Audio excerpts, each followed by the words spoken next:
Welcome to the Pie Guy Podcast with your host, Matt Walker. Hey everybody, welcome to the Pie Guy Podcast. I'm your host, Matt Walker. Today on the podcast, we're serving up a great I have AI help me write these, by the way, Jame, so they're a little cheap. Today on the podcast, we're serving up a great conversation with Jame Carlson, Director of Product Management at Fox Sports. Jame was the brains behind some of the most popular digital products in sports, and I had the pleasure of working with him at ESPN Sports. As a product manager to my designer, we created award-winning products that millions of fans enjoyed, including rethinking games like Tournament Challenge, which completely changed how people pick tournament games. Jame's exceptional at whiteboarding ideas, defining clear requirements, and integrating them into the broader system, all while leveraging exceptional strengths to deliver results. He's the best product guy I've ever worked with, and today we're diving into his approach. Let's get started. I love that, the little exclamation point. So, Jame, welcome. Thank you, Matt. Thanks for having me, bud. Love having you. I was telling you before off air, you're one of the main people I wanted to have on since we started this. But before we get into that, can you give everyone kind of just a brief overview, like a little synopsis of kind of your career, where you are now and what you're doing now? Oh, man. So started as a game developer in my 20s, working on PC games, Xbox games, that kind of thing. And obviously that's a job for someone, that is going to work long hours, crazy, late nights. So that was great in my 20s. And then I had a family. So that changed priorities for me. So I transitioned into a role at ESPN where you and I worked for, probably 9 years, working on the ESPN fantasy products. We had, some of the best high performing years in terms of launching products, growing those products year over year. And then took an opportunity, worked at Lego on their what was called their consumer marketing team, doing in essence what were free activations for kids. So sort of like games, but they didn't cost anything. Just promoting the brand and good fun experiences. That was 3 years, and then that role went back to Denmark. So I, in essence, had to find something else to do. Got into insurance for a bit. Was not my thing, admittedly. There's a lot of interesting problems to solve, but not something that I found really engaging for me. And then took a role at a company called Game Changer, which those who coach baseball and softball probably know very well.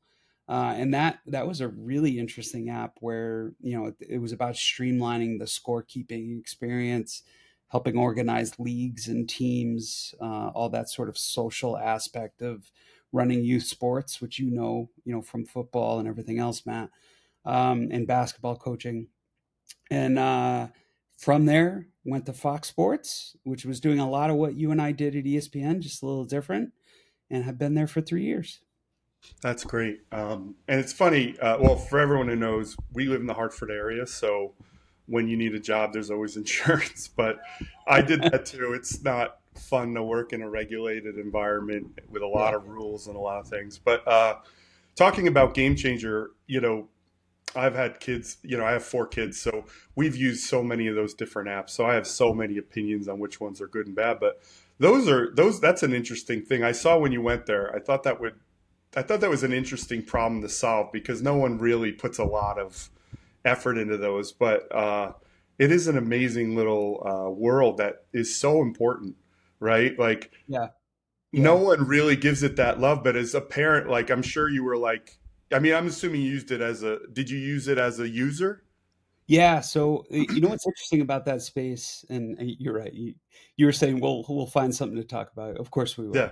This was something where when we were building fantasy products, you had your entry in the game or in the the system, but then it was about building the group around it, which was that sort of social aspect and leaderboards and all that. Game Changer was very good at the actual scorekeeping and actually being the record of or the source of truth for the game, but they were just starting to build out the functionality to have leagues and teams within those leagues, and then all that sort of organizational capability that you would invite parents, kids, aunts and uncles, et cetera, that want to watch the games. And then ultimately, what their strength was at Game Changer was creating that almost telecast like experience where not only could you score the game, but you're video recording it with with an iPhone behind the backstop, and then merging that data and the video into a telecast in Oh, essence. that's And awesome. it was so genius. And so my role there was sure giving them input on the merger of those two things, but more so the social, organizational, and simultaneous scorekeeping. If I could coach for you and your team just as I was my own, because you didn't have a scorekeeper that night, so I could pitch in, and we could, I think we called it simul score, not terribly original, but accurate as to what it was. It was simultaneously scoring the game. And the company just continues to grow. Yeah, I'm really proud of what I did there, and I'm just in awe of they see a problem and they solve it. Like they have an approach, and there's a learning curve when you first start using that app, but those that do use it fall in love with it. And in all of our experience and all the products that we built, Game Changer was definitely one of those ones where like people would just walk up to me on the street and just start talking about it. They're like, Yeah. "Oh my gosh, I love it, and here's why, and you should do this and you should do that." And they had all this feedback, and that's when you're onto something, when you have that level of energy and enthusiasm. And yeah, that was a really interesting opportunity. That was my thing about fantasy is, I play fantasy. I mean, I don't know if you realize this because I was never very good, but I wasn't very good. I liked playing it, but I didn't, first of all, I'm playing with all you guys that are engineers, and I'm an art school student. So I'm certainly Right. not beating you in some statistical thing. But what I loved is what you said, that the reason my favorite part of my career, probably like 2010 to 2012 or whatever, where we're rocking and rolling, I'm working with you, but people coming up to you, especially on the sidelines, or no one comes up to you. You're standing on a soccer sideline somewhere and you're hearing people just explain like, "Oh, I have my fantasy lineup. Oh, I wish they did this." And Yeah. that energy was what I loved. I love building for passionate people. So that's the best because one, and this is Pollyanna, but you feel like you're actually making a difference and you're, improving something. Yeah. But two, it's just there's something about, I don't know, it's almost like romantic, but there's something about being in control of something that people really feel passionate about, and knowing that, like, I know in your case, in my case, we were going to go home and we were going to think about it while we were Absolutely. waiting in line at the bank or Yeah. doing nothing. And we're like, gosh, how do we register? Like, I can't even Yeah. tell you how many times I thought about registering for a game while I'm just like putting shampoo in my hair or, Yeah. you know, 'cause- Onboarding. Like, why are yeah, you thinking about all onboarding onboarding so all the much? time. And I talk about that too. It's funny. Like you said, you didn't know what we were going to talk about, but like onboarding, you and I could probably talk about onboarding for like 2 hours. And like, Yeah. who the Yeah. hell cares about onboarding? But when you're in that space, like all of that is so important. Or, Yeah. like, oh, how do we make it easier? Like, should you play the game first and then we make you register? Or, and those are like the philosophical things that you have in your head while you're kind of Yeah. learning, what's the best thing. But that's the other part I think that's missing now. We live in this world of agile and all these things where they're trying to automate choices, Yeah. and you just don't have those like OCD level folks going home and like panicking that Yeah. somebody needs more information to fill out their roster or like, Yeah. what if it's Yeah. I real mean, time? What if it it's is real interesting. time? It has changed over the years. And then to your point, a lot of it stayed the same, right? Like Yeah. you have your own instincts, you have your own biases. We all do. We're human, right? And so it's a matter of getting a good, diverse group of people that are hardcore users, maybe medium, and then introductory users, and Yeah. getting their perspectives, and then listening to them and saying, okay, well, what's our target? Who are we going after, if not all three? And then how can we not sacrifice one for the other? And Yeah. you could try to automate it, but ultimately it's the human beings that make Yeah, it. you can't You just automate it. can't. You can't because you're solving three problems simultaneously. And Yeah. I think one of the things, and I didn't even give my speech about like why I liked working with you, which I guess I should to lay the, lay the groundwork to all this, but there's no way, I mean, maybe AI could do this one day, but I don't think there's any way to solve one problem with the three users in your head and Yeah. make sure you do it. Because AI is just too black and white, Yeah. where some of it's gut, some of it's feel, some of it, like you said, is, well, I heard feedback on the sideline or someone came up to me and it's Yeah. reinforcing that. Or how does AI know the testing as well? Like maybe it can. I'm sure one day it will.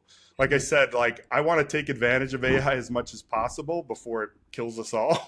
But until it does, I'm gonna That's like bleak. find out. You're Yeah, you're all Skynet and Terminator about it. it's Wow. probably gonna happen. You know what I mean? You ever see that meme where they're like, "Here's Sarah Connor's face when you're using this to solve a problem." Yeah. Using Chat GBT to write an email. She's like, "Urgh." Yeah. Yeah. Yeah. But um, but that's something that I've always liked working with you is when you talk about. I always build for three users, mostly two. I feel like if I solve for the two, the third will get solved for, which is I always aim for the most casual or whatever user. Like I think of someone like my dad, not very tech savvy. Like, and I think that was something you understood that I always appreciated, which is like one, you and I, which was sacrosanct. Like when we first got in fantasy, the old guard bristled at that idea. They Yeah. had 75 different teams and Yeah. 45 different stack categories, and that's what they were building for. And you're like, yeah, nobody does this. You're like 0.001% of the audience. Like nobody has like a legacy fantasy thing where you're tracking stacks for 15 years. Nobody cares Right. about that. Right. But when you come up with a system that services the casual person, but that weird sort of niche person can use it as well. And I always say it's like breadcrumbs or carrots, Yeah. where you show the big thing that the simple person needs to use, but maybe there's an arrow that goes down and then here's the real nerd user interface. Yeah. Or Yeah. maybe there's something up top. Like I think actually it's jogging. So I think you and I used to talk about maybe something at top where you could click on it and you could give them the more nerd based system. Yeah. Yeah. There was, if you remember, this seems like so long ago. It's because it was Matt, probably. No, even longer than that though. Like, remember the WYSIWYG part, probably like 2006, 7, where like we would actually give users. I don't think we ever implemented, but that was the time where like Yahoo and people were like allowing them to drag and build their own interfaces. Yes. That kind of went away, but It did. I always thought that was a great thing that you could, because I know in fantasy, I only look at, in my experience, when you're picking out a fantasy roster, all of us really just look at two or three stat categories for the most part. I always thought like, couldn't I just turn off some? Because I'm never going to look at certain, I'm just never going to. I don't even know what they mean half the time. But that, I always thought that level of control would be better. But it was never, it never came to fruition. It's interesting too, right? Like, because I have this debate probably on a weekly basis, depending on what the subject is do you throw all the information at them and just prioritize the information that you think is most important with a horizontal solution, whether it's a carousel or a scroll or something, like it's off to the right? That's the easy one, right? Because they're probably never going to look at the stuff over there. Yeah. Yeah. Or do you make something customizable where they can control the level of fidelity or specificity? And the challenge is always, well, do we have enough time? And if we had enough time to make it fully customizable, what percentage of users are we serving, right? And it's the age old product question, right? Like you could make the amazing experience, the Cadillac, and everyone really just wants the Chevy or slightly better than the Chevy. Like, just get me through it, make it intuitive, make it fast. And so there'll be people that'll probably scorn at that and like, oh, I can't believe he's saying that. But it's like, they also want the other 12 features behind it that we're like delaying, Well, that's the thing. Those 12 features probably aren't going to get used. Right. And right. it's funny. It's that age old question of and I hate the term MVP, right? Because when you're aiming for MVP, you're aiming for literally the lowest possible Sure. scenario, and Sure. it's usually not good enough. I always try to think of like MVP plus, Yeah. where you come up with MVP, so we know what the minimum is, and then like especially when you work on the product every year, what else can we jam in there as an improvement? So it's never MVP, it's always MVP plus. And then next year when no one's looking, which I think you and I were good at, we're like, hey, let's just sandwich in these Get four this other new thing things. in And then, there. yeah, so Yeah. 2-3 years now, all of a sudden you've grown Yeah. rather than doing the minimum, because Yeah. everybody, it's funny you made the comparison of a Chevy. Like when I was at Yale, I kind of explained, because a lot of times when you're at the state or you're at Yale, they have so much money for testing, right? But they Yeah. never have money for building. For building. There's something where mentally they feel like they have to test, test, test, right? Uh-huh. So I kind of went to them in Yale, and they laughed at this. Like they always laughed at me because I was kind of like, just the everyday Joe, and they're all like, 6 master's degrees and stuff and Sure. things like that. But I said, look, what are we testing for? Like, what do you mean? I said, right now, their website hadn't been changed in like 20 years. Yeah. Like, I think it was like 400 pixels wide. Like, it was like old school, like Yeah. really like 90s style. And I said, look, right now we're driving down the road with like a 1978 Yugo. The tires are falling off. We have no air conditioning. The windows are wind down windows, the whole thing. I Yeah. said, we have no radio. We have no this. We have no that. Why do we need to test for that? We know it's awful. It's an awful thing.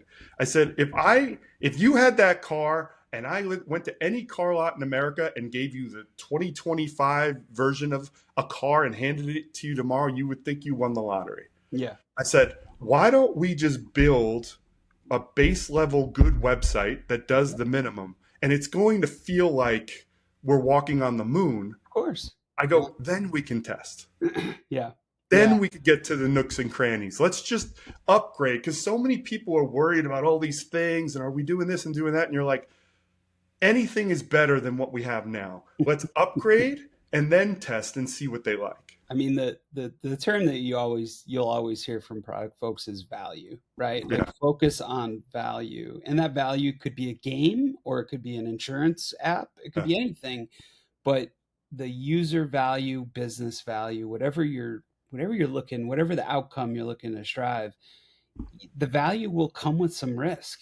And Yeah. so like what you're just talking about of like developing something from scratch, taking some chances on things, totally, you have to do it. And then you can still allot time.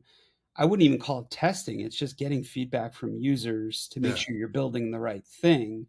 Then when that's done and it starts to solidify, now you can worry about compliance and Yeah. accessibility and all the things that, Yeah. testing and QA worries about in addition to just overall functionality. So yeah, it's funny how in all the different industries I've worked in has made me see, yeah, those different perspectives and those different let's call them weights around importance of the different phases of writing software and just building stuff. So Well, it's been everybody helpful. wants, well, first of all, everyone thinks they're an expert, right?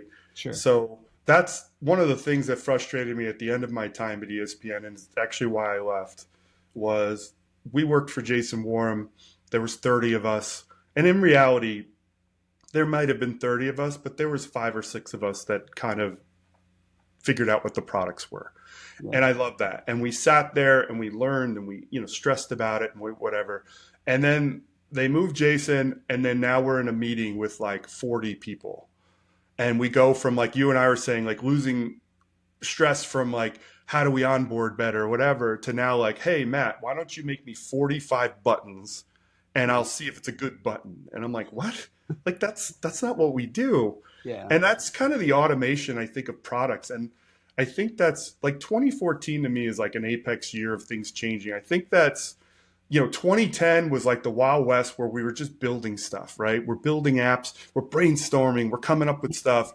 And little by little, I feel like they just kept making it like, no, let's just automate it. And now it's like, look, we'll just all lower the bar. Like every fantasy group is going to no longer try to make something good, because when they did and it failed, the rest of us would attack them and make fun of them publicly. And they're like, look, what if we just, and it's not just fantasy, it's all integration where like even the ESPN website hasn't changed since I left in 2014. It's just everyone's like, look, what if we just stop making shit and everyone's just used to this. Yeah. I'm hoping we're seeing a pendulum change the other way, and maybe AI is the thing because there's always something that catapults it. Something I'm hoping disruptive. AI gets it back to the product people. Yeah, I mean, just to sort of extrapolate on that too, like the hard part from ESPN and what I gained perspective on since I've left, coming up on 10 years now, is being the 800-pound gorilla is hard, right? Like you've created all this market share that is yours, and little upstarts that are more comfortable with taking risk and taking swings at things and truly trying to be disruptive, they got nothing to lose, right? Let me try it this way. And like things that are coming to mind, like Sleeper, right, was a fantasy app that just tried things differently, and they've gotten to the point where they've grown their user base now, and someone like an ESPN, Yahoo, CBS, they need to take and have taken a hard look at them and said, well, what are they doing and why is it eating into market share? So it's hard being the market leader because you Yeah, really you become risk averse. You're like, wow, we have this huge user base, and they love the app, they're using the app, you're looking at KPIs, you're growing year over year. If you were to totally detonate that thing and start from scratch, that could cost a lot of money to do, but then you also lose a lot of revenue if you mess it up, right? yeah, And so what happens inevitably is these product creators and larger companies become very iterative and incremental, and sometimes the increments are very small, and sometimes they take a step back, sometimes they take a step forward. But if you take a step back, it's not a huge deal, right? Because you didn't yeah. take a huge swing. And so I could totally understand it, having being in a role now where I'm worried about where's the money coming from, and how are we going to be profitable? What's too much monetization versus like thinking about the user, because that's always a balance, right? And anyone who says that's not a balance is lying. Like if you want to make money on a free product, you have to make it somehow. And so there was a point where you and I were at ESPN, we didn't have to worry about that. We Yeah. knew the users were coming. We just had to not mess it up, and then hopefully make some really good innovation in the process.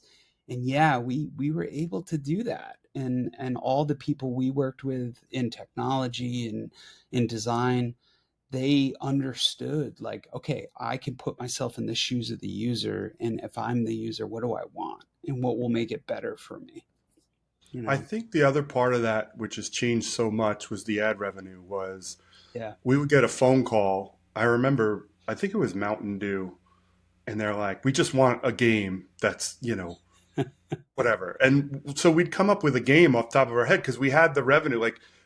I actually always felt spoiled because I would go back to the bigger design group and we'd have a meeting and someone would come up with an idea and I'd look at them and I'd say, "Is this sponsored? Someone paying for this?" And they're like, "No, why?" I'm like, "Well, then why the hell are we doing it? Like, is it fantasy?" Anything we made was like, "Oh, we have a $2 million sponsor." Like Yeah. that's when everything was But great that was, because I'll tell you, dude, living in the world I'm in now, 10 years later, that whole market changed. oh, And it's completely different. it's Yeah. completely different. And now you're, whether it's subscription based or, obviously ad revenue is still there, but like there's very few exclusive sponsors. I Yeah. just built a product for DraftKings, and we did it 10 years ago.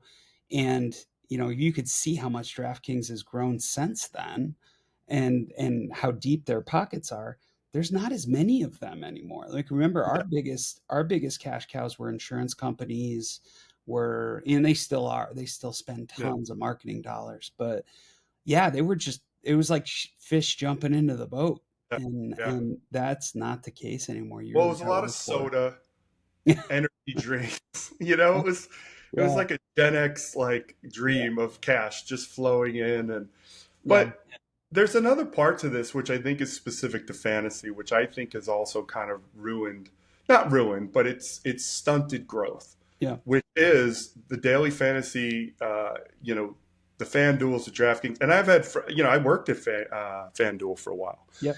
and I've had conversations with people there. Like the problem with the FanDuels and the DraftKings is they don't give a shit about the game at all. They don't even care if the game's interesting. Everything from their point of view is you could win $1 million. Yeah. It's just about the betting. And that's one of those things that, like, the key to all of this is going to be the disruptors, the smaller people that make those interesting things. And I'm hoping that comes back, that people just start making apps and start making solutions that the big guys are going to start to integrate, because that's going to start it. But I do think that's what hurt it, is everybody was like, well, I don't have to make a new, more exciting game. Yeah. And then eventually everyone now is like, well, we're never going to compete with DraftKings and FanDuel. Yeah. One of them is going to have to kind of, which is funny because they have direct competition, but it's almost like they're a non-competition competition. When I worked at FanDuel, they were merging with DraftKings. Yeah. And then the U.S. government, that's actually why I got laid off. The U.S. government was like, no, a year in, they're like, nope, you're not doing it. Yeah. But since then, it's almost like the two of them exist on two separate planes. They don't really compete. Well, But if they do compete, you'll see that. That's a really interesting industry, because I would say like someone like an Underdog, FanDuel, DraftKings, Fanatics has their own book now, ESPN Bet, as we know. Yeah. So there's all these books, but they, similar to when we were working on League Manager, fantasy products, there's an inertia to a user that goes to a book, and you really have to sweeten the pot for them. And that's why you see these bet 5 get 200, bet 5 get whatever, is if you can get them onto your book, they tend to stay if they like it. And so, but I do agree with you. And this is coming back from like my game design days into what we did at Fantasy, is you often can make this really cool, compelling game that's really innovative and interesting, but it's like a tree falling in the forest, right? Like if you don't build enough momentum, if there's no word of mouth, if you don't put any marketing behind it to acquire, it's not always the better mousetrap that wins. And so I think that is what DraftKings and FanDuel showed even 10, 12 years ago, is if you know your lifetime value of a user, if you know how much money you're going to make on the average user, then you know how much money you can spend to acquire that user. And their number was so high with all of that lifetime betting, loss, betting, win, and then 3 more losses. Like they knew they could spend because they were going to get it back. And when you're building an actual interactive experience or a social experience in game, you don't have that betting component. You don't have the money making by taking that slice off of the bet. You're literally just building something for free that is sponsored, and you're trying to grow it. You're trying to get as many users. But I think that's the problem, right? I think that immediately they think of DraftKings and they think, like you're saying, like, oh, I'll get this many bets, I'll get a slice. If I'm ESPN or if I'm Fox or anything like that, the value to me isn't the gambling part of it. The value to me, which it was back in the day, and I think they never got that, was that user, that fantasy user that spends time on the site is the value. Sure.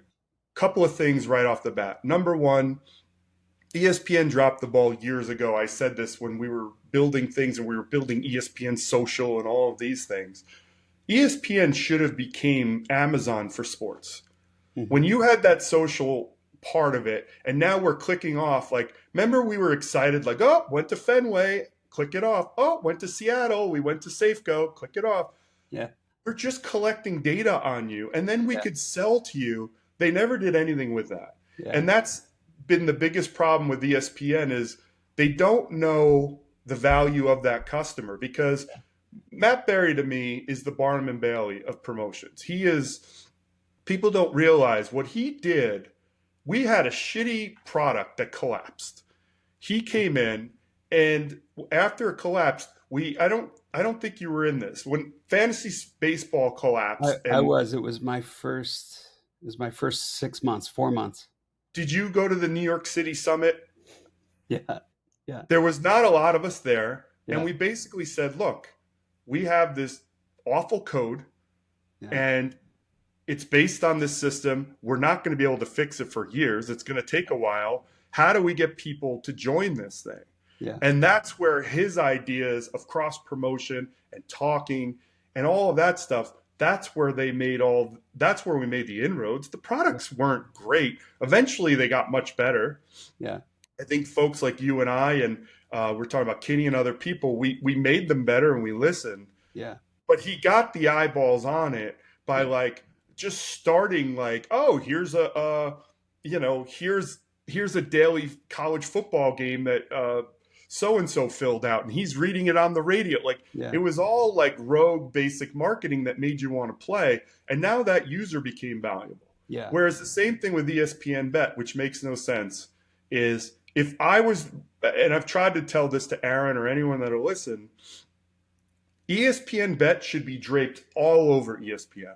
Nothing should be on ESPN without the line next to it, without that greenish bright color next to it. The whole homepage should be the line. Everything. Because when we used to make mini games for like London Yeah. back in 2009 or whatever, and it was all about gambling. Yeah. It's a mentality of we don't have to even have gambling, but I don't gamble, but I want to know the line. I want to know that the Jets are down 15 Yeah. or whatever, or there's a big championship game on tonight. Yeah. Like even the WNBA, like I'm slowly watching here or there. Like it gives me context to know the line. Yeah. Holy shit, they're in trouble. Yeah. That's a mentality of talking. And there is no like gambling point of view on ESPN, which you don't even have to gamble. That's going to make me come to your site. Yeah. Because maybe I gamble elsewhere. I'm not going to be going to DraftKings to get all that other stuff. So if I have the gambling part and the news stuff, that's how you become valuable. But I always felt like they build everything in silos, right? And now this is this product, but it lives over here. And you're like, your best thing at ESPN is that you have all of the things, even if they're not the best out of it. Yeah. And I feel like the user, that's the thing they don't understand is you don't need the money from the gambling. You need the person to just use the site and depend on the site. Because now if that's there, like right now, I don't know about you. Well, you work at Fox. You probably have to use the Fox Score app. I used to use it for a while and then they changed it and it just, no offense, it wasn't my favorite. So whenever I'm in a lull, I go to the Score app, right? Yeah. It's a good app. But if ESPN was so good and I'm using it on every other level, I'd go to that app. Sure. Just getting the scores is the stepping off point to everything. Like they haven't thought all of that through. I think it's funny. I think there's a lot to unpack there, by the way. So like there is, and I spoke too much for a person that interviewed I was trying to go back to where you started. So the first point you and I were talking about is just like value of the user. So if you break your users down into personas, you probably have on ESPN half a dozen, let's say in its most simplified sense, a half a dozen to maybe a dozen different types of users, right? And they all have different values to the company and how often they come back, in a monthly, daily active versus monthly active user standpoint. There might be 10-1 more casual sports fans that go to ESPN once a week, right? But they come back 52 times a year and there's 10 times more of them. So if you're their choice, you have to weigh that against that hardcore betting user that wants everything, wants all the next level data, wants all the injury insights, wants not just what RotoWire has to offer, but like everything else, next level. Well, you can't present that to that user in totality. Like you have to, again, make it a bit of an onion that you can peel back if you want to appeal to that betting user. But at the same time, you don't want that 52 times a year casual sports fan that chose to use your app over, by the way, over Google, because Google is the biggest opponent of everything because people aren't even leaving Google. You type NBA scores, you're going to get it all right there in your search engine results. So Do you think people do that above, like to me, the stepping point, and I'm only, so if I interrupt, let me know, but I feel like this is an important point. To yeah. me, the number one thing in all of this is the ecosystem, right? Mm-hmm. Once you get into the ecosystem, now you have all of it. Before even searching for the scores, what is the thing that if I say, oh, the Yankees are on, what time is the game on? Yeah. Score of the Yankee game, or in your case, the Red Sox, which I don't know why you'd be checking them, but whatever. Anyway, but you go in like that initial choice. That's what I want. Yeah. I want to get that. Once I get that, then it's waterfall, right? Like Yeah. it's the whole, I know you use Apple, but you also kind of disdain Apple. You complain about the mouse and the button on the back. I'm on a Mac. I'm on a Mac. No, right but now. you still like, you still complain about the mouse thing, but you had no choice. You entered that ecosystem, Yeah. right? Yeah. Yeah. That's the thing I don't think they get about all of these things. That first step off point, if I own that, Yeah. then the casual user, it gets me everything. So Everybody I will say, wants the one stop, right? It's like when you have to go to Teams, yeah. which is the worst thing in the freaking world. And every company I've worked in, oh, we have to leave Slack and go to Teams. And it's like, oh, just because I'm now on Teams, Yeah. I waterfall into the terrible Microsoft ecosystem. But because everybody wants everything together. Yeah. Yeah. It's that step off point that I think gets lost, right? It's interesting. So I'll use your how to watch use case. So I literally say, how am I going to watch the Yankees? And you and I know it's on yes, but let's say somebody doesn't know that, right? Or they're on national TV tonight and they're not on Yeah. yes. Or you're traveling and you're traveling and now Yep. you're in Kansas City and it's Yep. not on yes, it's on whatever channel they're on. So people, the majority, and again, I don't know the way ESPN's is broken down, but I could speak to Fox.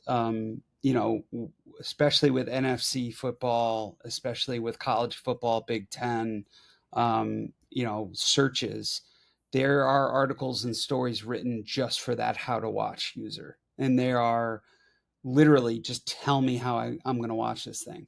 And when it is on Fox, that's great because now we can insert a score chip that has all the information that you need about when it's going to be, where it's going to be, and you're going to watch it on Fox, FS1, FS2, whatever it is.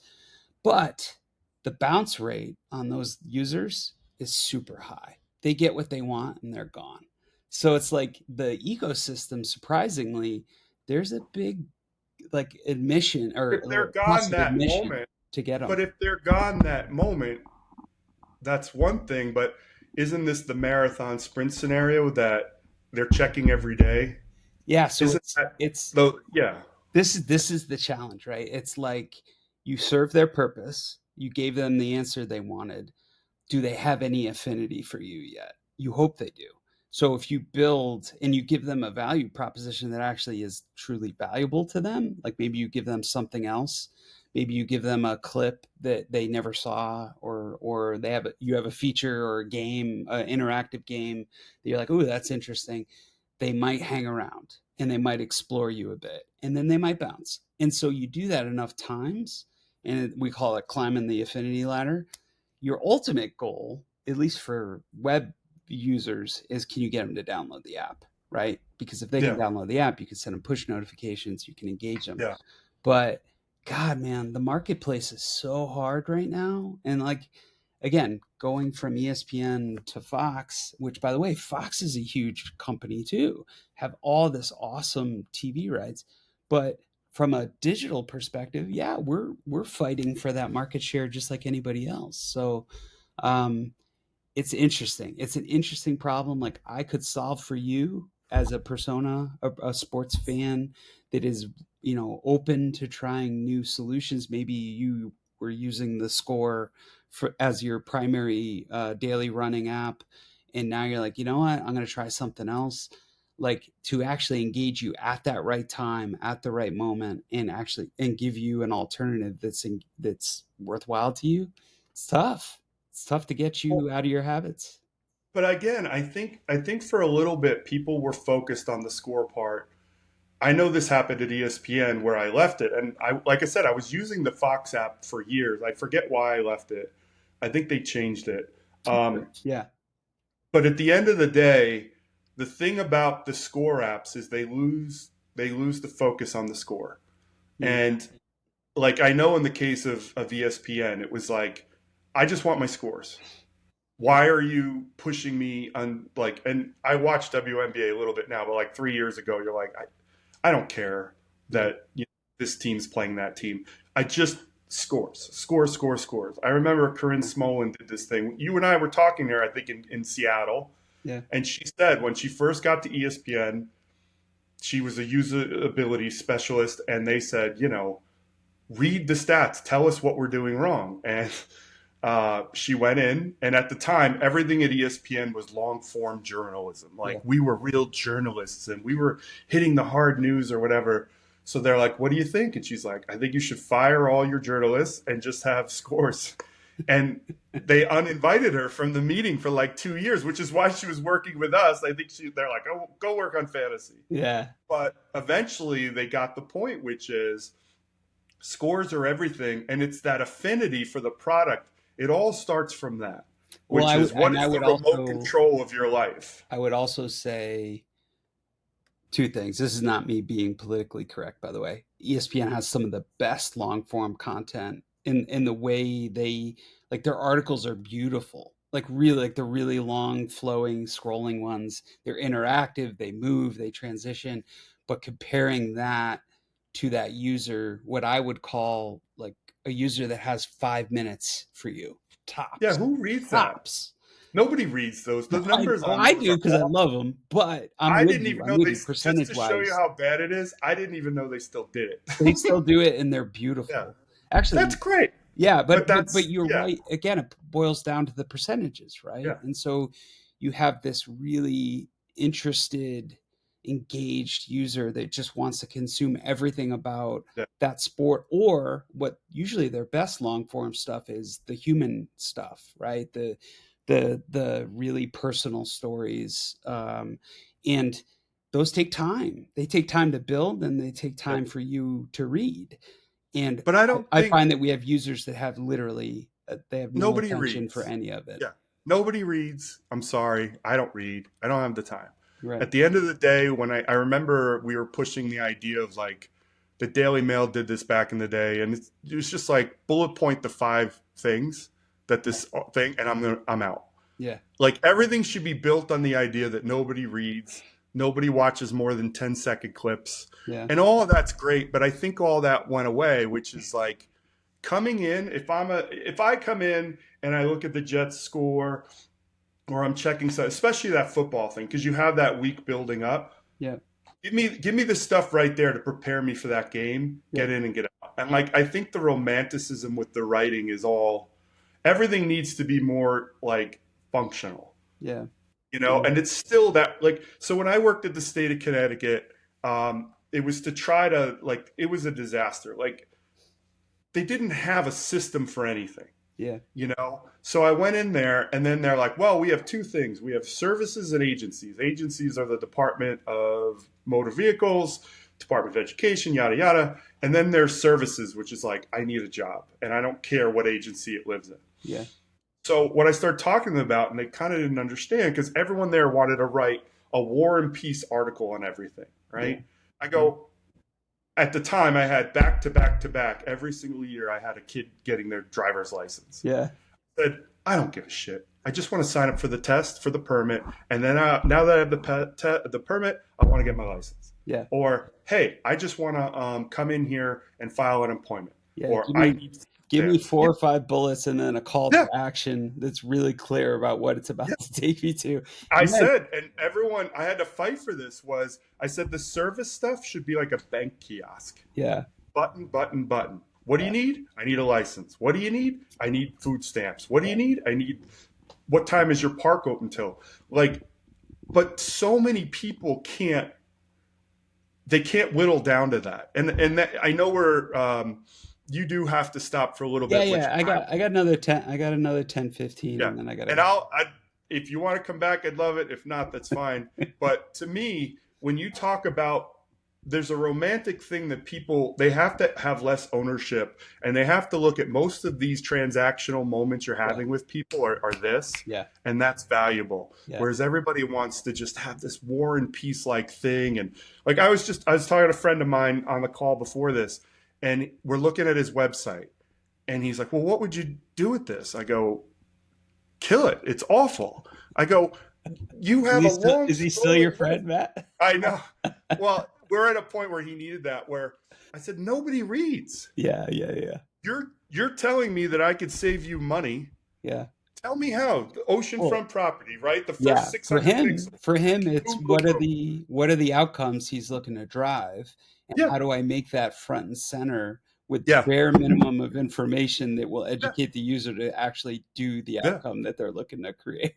Well, it's what you and I said, right? It's the same thing. You know, one of the great parts of working on fantasy is, and I learned this later, is interactive design. Yeah. Right. And that's where you and I think, really hit that sweet spot, which is if then statements.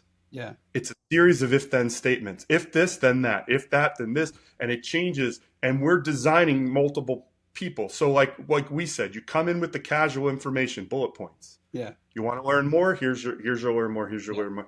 But keep it compact. Yeah. And I want to get this out before, because if I don't get you more than this 10 minutes, I still want to kind of get to the original part. All right, let's talk. Let's do it. All right. So one of the reasons I wanted Jame on here, and I knew we'd have so much to talk about, but is, to me, Jame is the perfect product manager. There's a very big difference. When I go in all of these companies, we would sit down and I'd look at how things worked, and I would say, we have to change this to the way I work with Jame Carlson. And then they're like, who the fuck is Jame Carlson? I'm like, well, I'll explain that to you. Is Jame was always the subject matter expert. He knew every little thing. He knew in the pricing what this meant and that meant, and the fine print and all those things. So there was always one person, which is the buck stops with them. Most people don't have that. That was always Jame. So that was number one. Number two, he could list out everything, all the requirements, in a way that I could build something with it. And then he and I could brainstorm what I was thinking. But that fact that most people miss is that the product manager is the most important person in the product. There has to be that person that I could speak to, because if I'm embroiled down to the details, I'm not going to make a good product. Yeah. You always had all the details. You always had the information. And we talked about this too. Then the difference between a project manager and a product manager. Project management is a completely different and incredibly vital set of tools. Yeah. But again, you should be working with the project manager, and you should be working on what you have to do. And then they're looking at all of us and making something that works on a time schedule. Yeah.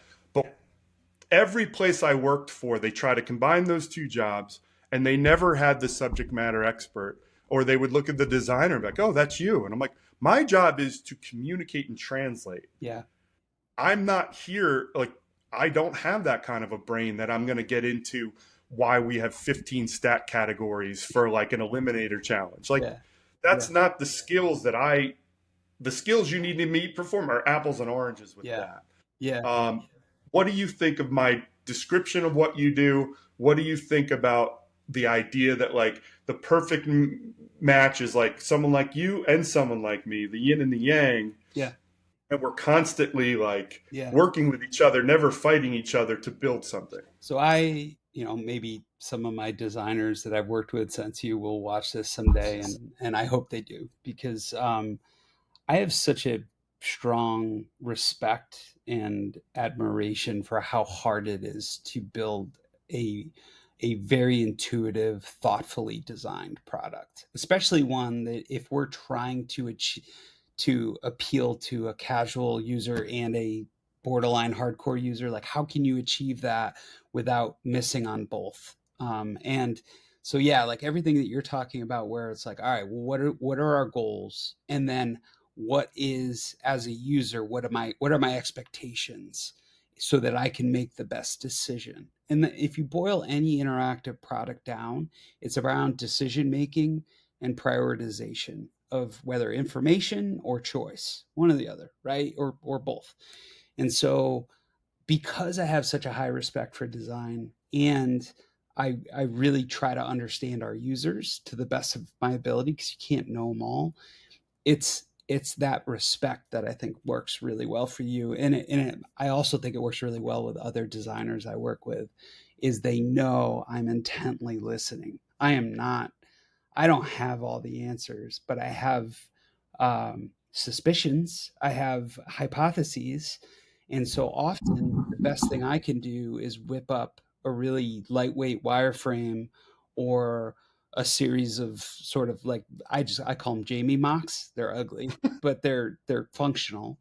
And then if I can do that quickly, a really talented designer is like, I understand what you're trying to do. I Yeah. totally get it. Okay.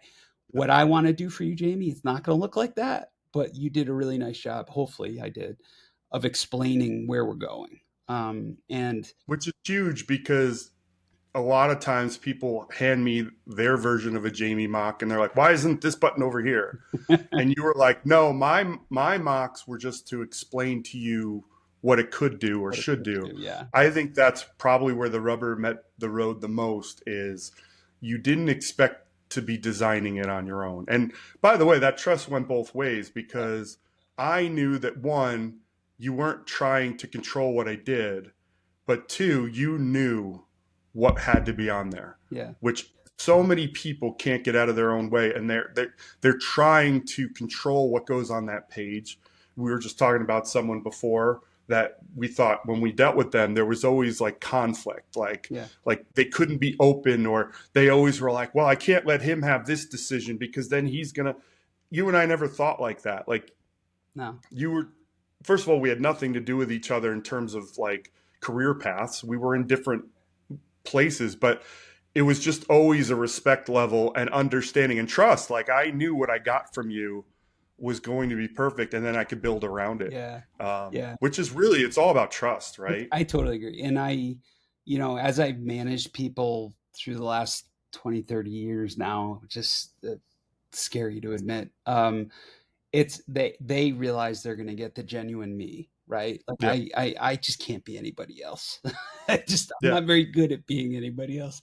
And with that comes empowerment and autonomy to do their best work. Because if I micromanage them or I'm hovering over them, they're going to not feel like they can really make decisions. And by the way, you and I, we don't scale, right? So as we get to the point where a bunch of people are building a bunch of different products and features simultaneously, it comes down to trust and empowerment.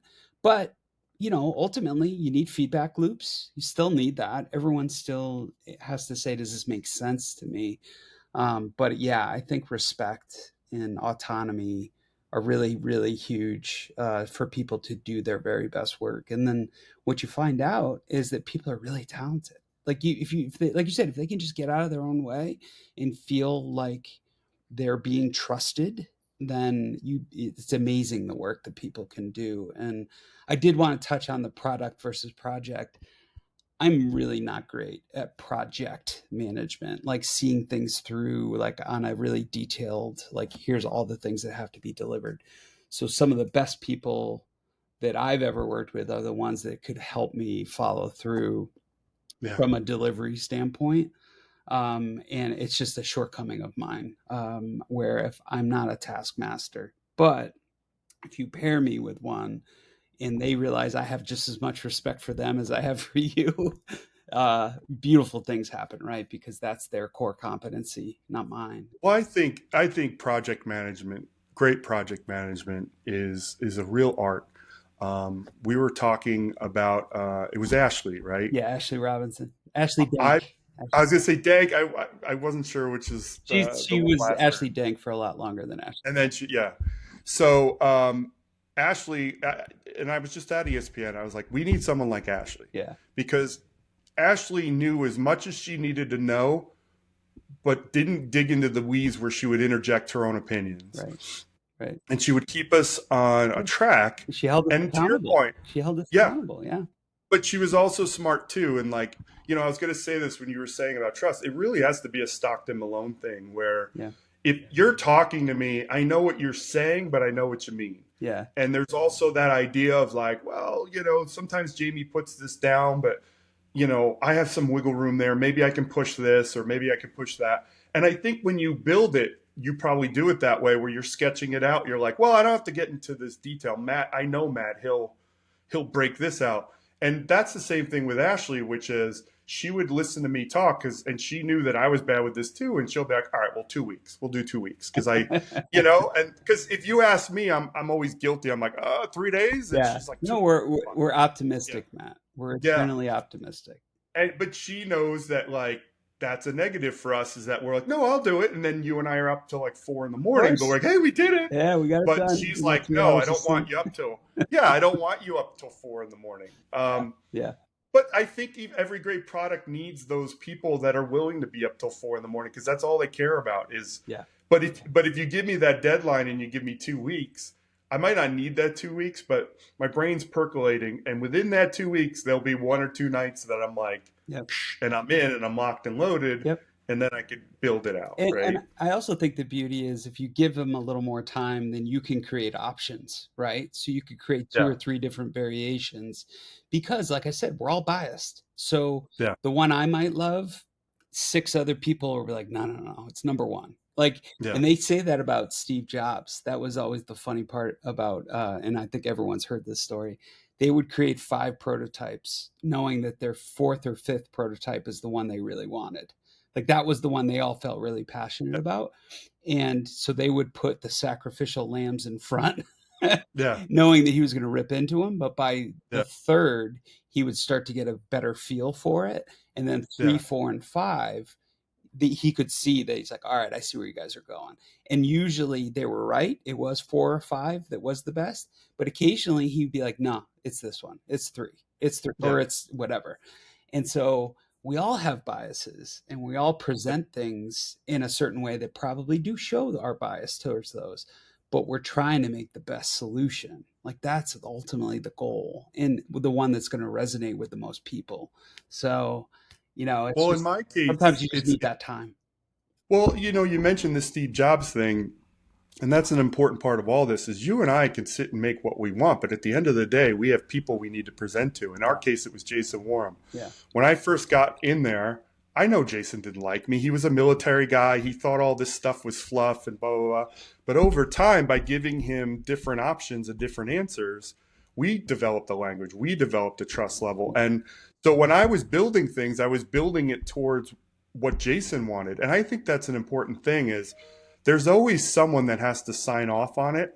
And you are working for that person. So if you and I worked on our own and built our own product, it might look different than if we worked for a Jason or someone else. But that's such an important part of this too, is you're convincing the main person that's in charge that I have this answer. And then after a while, they're looking at you and just saying, well, I know these guys are going to kill it. But you have to show deference to the main person. And that's the problem is when you have too many cooks in the kitchen, you don't have that. Having that one person that you and I know we have to build towards, that also keeps us structured in a good place, in a good way, I think. Yeah. And ultimately, he just as I have that self-awareness of saying, look, this might be my preference, but I don't want to shoot from the hip and just remember you and I would call it a poll of one. Like I don't need a poll of one all the time. Like sometimes I need a good grouping of people. And then the beauty of now, you could test things with 200 people in 2 hours. You throw it on user Zoom or you throw it on whatever, and you're either validated or you're refuted. And I think that's super healthy. And 99% of the time, we are pretty close. Like we are, our suspicions are the right suspicions. So yeah, I think about Jason all the time. He taught me so much. Like he was such a different character but he was so efficient and he was so succinct.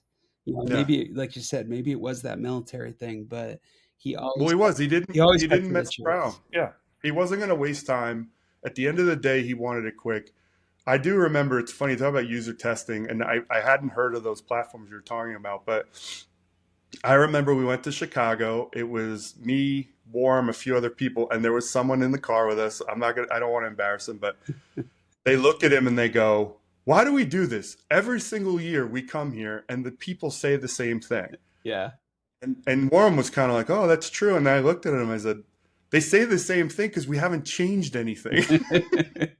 And I think that made a huge impact on Jason. And we actually start changing the way we build products. Yeah. And I'm like, Yeah. the user testing isn't bad. It's the fact that, like, if you don't implement it, Yeah. then why do it? Yeah. But we should implement it. And then in a year or two, you and I went to Seattle and did it. And if you remember, those were great. You were like in one room, I was in another. We're comping up answers, and Yeah. there was so much learned from that, Yeah. right? Yeah, I learned a ton, and yeah, I look back on it very fondly, and some of the best years of my career for sure, and just every step of this is always about learning and having respect for the end product and the user, right? Like it's Yep. like you just have to listen. You have to be a good listener, and then be able to take that into something actionable. And that, to your point, sometimes that's the hardest part, is like, all right, I hear them, but I can't just blow this whole thing up, right? Like, it's like, I don't have enough time. I don't have enough money. How can we make incremental change in a positive way? And it's a hard job, but it's a really fun one. I still really enjoy it. I still get really charged about the Well, creative process, I think the thing that you and I, the reason why we worked so well together is we had a concept of who the ESPN fantasy user was. And it was this thing here. And like you said, it was based on testing, it was based on those different things. We never built for ourselves. Yeah. We built for this person. Now, this person changed a lot sure as we kept growing, Yeah. but we always agreed on the audience. Yeah. And like you said, we had 2 or 3 of them. Yeah. But I think that's where the good thing happens, is that never build a product for yourself. Right. And if we agree who the audience was, who I think we always did, Yeah. That's how we were on the same page, Yep. is define who that is, Yeah. and build to that. And it Never be personal. it proved itself out, right? Because we saw Yeah. it's double-digit growth all the time. Yeah. I mean, every Yeah. single year, and some of that was the marketing machine and just throwing a ton of money, but the rest of it was hopefully because we were making it better. And But I don't think it was the marketing machine, because another part of this that I did love about ESPN is we had a customer service group Mhm. that would just tell us, hey, this is what they're complaining about. Right. And we would change it. Right. Yeah. Most people would be like, oh, that's stupid. But no, we changed Yeah, we it. would Because change it. again, Yeah. we didn't treat it like some Fabergé egg. Yeah. Yeah. Treated it like this constantly evolving thing. And at the end of the day, like you said, we're standing on the sidelines, we're listening to feedback. Yeah. And when I'm on that sideline 4 months from now, I want the feedback to even be better. Yeah. My one favorite story, and I probably got to end with this one, Matt, but yeah, I was going to say you're I'm way over. Don't worry. I've been on my phone telling like 5 minutes. Okay. When we were in Seattle one year, we had basically the selection show happened, and everything went off really well. Like, there was no problem Sunday night. Everything was good. And you could see the brackets starting to come in. And so I think it was either the year we had just built that reimagined bracket, or maybe the year prior, whatever. Or Which I wish we had an episode on that. Yeah, I know. There were so many good stories about that. Yeah. But that night, I remember going out with a bunch of the engineers, and we were at one of these bars in Seattle, huge bar. And we looked around, and we could literally see 5 people filling out their bracket. Now, 4 of them were tournament challenge. 1 was one of our competitors. Yeah. And then as it went on, you would see more and more people. And like, all told, maybe a dozen people in this bar. Multiplied out across the nation by Thursday at noon, it was tens of millions, right? And so it just shows you like the solutions that you're coming up with, and that hopefully the confidence you have in them. Like we were saying at the beginning of this, those are real people. Like, they were real, honest to goodness people. And I remember having that moment of like fear in the bar, going, please get to the success modal. Please get to the success modal. And it's like, because you could see it, you'd filled out 100 brackets, right? So you knew what the end goal was, and you would see it pop up, and you're like, oh, thank goodness. Well, yeah, that the one thing we didn't add, which was okay, but it was kind of was the balloon thing or whatever. When you Oh hit yeah, yeah, select, it was like, yeah, yeah, yeah, it yeah. was kind of whatever. But Actually, no, I um, like some of that stuff. That stuff's fun. it was Injecting fun. It fun was is fun, fun. but it wasn't like, Yeah, it was a nice thing to add. absolutely. And I'll let you go to say, that's one thing we could do a whole thing on. But the whole idea that every tournament went this way, Yeah, and I believe it was me. Maybe I thought, let's cut it down and go at let's go vertical. vertical. Yeah, yeah, And any other person would have told me to go fly a kite. yeah. And I got in a lot of trouble there because I did that, and they were writing me up for like doing that, like I was failing the project. And it turned out that the numbers like doubled and tripled as far as like filling out brackets. Yeah. And that's still to this day my favorite thing, because you were with me on it. We did it. We could have gotten in a lot of trouble, because to the point of there really was no reason to risk it, actually, other than we loved the product. But and I know I got to let you go, but that was my favorite thing, was that we went out on a limb and changed the entire way. And to this day, that's the way people still that fill out way. tournaments. That's how they do Yeah, it. I've never seen other apps. Do they do it? Yeah, that a lot way? of them do it similarly, and they've made some improvements too. I was like, oh Nice. yeah, that's really good. Yeah. But yeah, I mean, we all build off each other, right? That's the beauty of Yeah. product development. Is Well, it was the thing, and a whole other thing we didn't even get to talk about was when we got thrown into mobile, we had to break everything down from the beginning and rethink on how people use things and how they put it on different devices. Yeah. You couldn't copy Yahoo anymore. Yeah, that was a fun time. Yeah, you had to create philosophies, But let me let you go. This was great. I'd love to talk to you again, but I really enjoyed this. Thank you so much, Jamie. You bet, and good luck to you at Fox, and hopefully you make some other products like that, and hopefully one day we work together again. We'll see. But I would like that very much. Thanks, Matt. Be well. Thank you. You too. See you. Bye.